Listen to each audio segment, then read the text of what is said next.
பூரிராம்க்கு நான் வந்ததும் முதல்ல சாலாக் முவாங்பாக்னு அழைக்கப்படுற பூரிராம் நகரத்தூண் கோயிலுக்கு தான் போனேன்.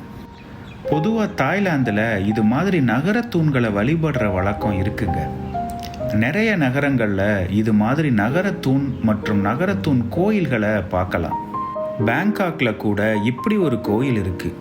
பொதுவாக சியாம் சக்ரி வம்ச ஆட்சியின் போது ஒரு நகர கட்டமைப்பதற்கு முன்னாடி அந்த நகர ஆன்மாவை குறிக்கிற விதமாக ஒரு தூணை எழுப்புவாங்க. மக்களோட பாதுகாப்பு மற்றும் நம்பிக்கையின் அடையாளமாக இந்த தூணை வழிபடவும் செய்கிறாங்க.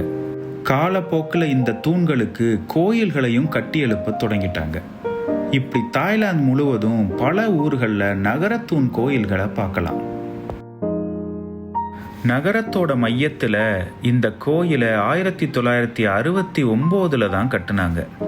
இந்த இடத்துக்கு அருகேயே ஒரு காலத்தில் 10ஆம் நூற்றாண்டு கெமுர் கோயில் ஒன்று இருந்ததாகவும் இங்கே அகழ்வாய்வு செஞ்ச போது ஒரு சிவலிங்கம் கிடைச்சதாகவும் சொல்கிறாங்க.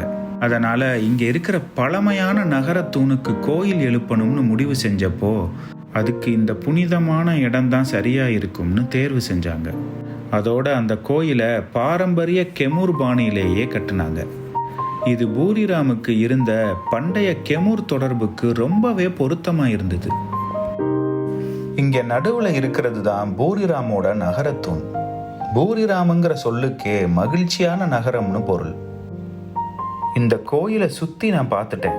ஆனால் இங்கே முன்பு அகழாய்வில் கிடைச்ச சிவலிங்கம் எங்கேயுமே இல்லை. பூரிராமை சுற்றி இருக்கிற வேறு இடங்களில் இதை தேடி பார்க்கலாம்னு இருக்கேன். குறிப்பாக அருங்காட்சியகங்களில் பார்க்கணும். இந்த கோயிலோட உட்புறச்சுவர் ரொம்ப அழகாக வண்ணமயமாக வடிவமைச்சிருக்காங்க. இந்த இடத்துல அப்படி ஒரு அமைதி நிலவுதுங்க. நான் பொறுமையாக அங்கே கொஞ்ச நேரம் உட்கார்ந்து இந்த அமைதியை ரசிச்சுக்கிட்டு இருந்தேன்.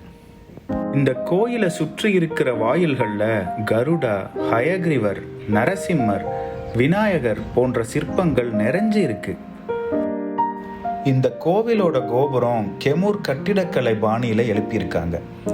சிவன் ஆடல் வல்லான் தோற்றத்தில் காட்சியளிக்கிறது. நாட்டிய பெண்கள், யானை மீது திரிசூலத்தோட சிவபெருமான் போன்ற பல சிற்பங்கள் கோபுரத்தில் இருக்கு. கோபுரம் முழுக்க ஒவ்வொரு முனையும் 5 தலை நாகத்தால் நிறைஞ்சு இருக்கு.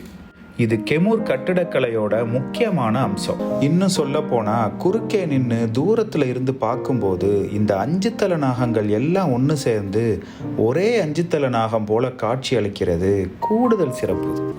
இந்த வீடியோ பிடிச்சிருந்தா கீழே இருக்க லிங்கை கிளிக் பண்ணி இதனுடைய முழுமையான வீடியோவை பாருங்க. மறக்காம நம்ம சேனலுக்கு சப்ஸ்கிரைப் பண்ணி உங்களுடைய ஆதரவை கொடுங்க.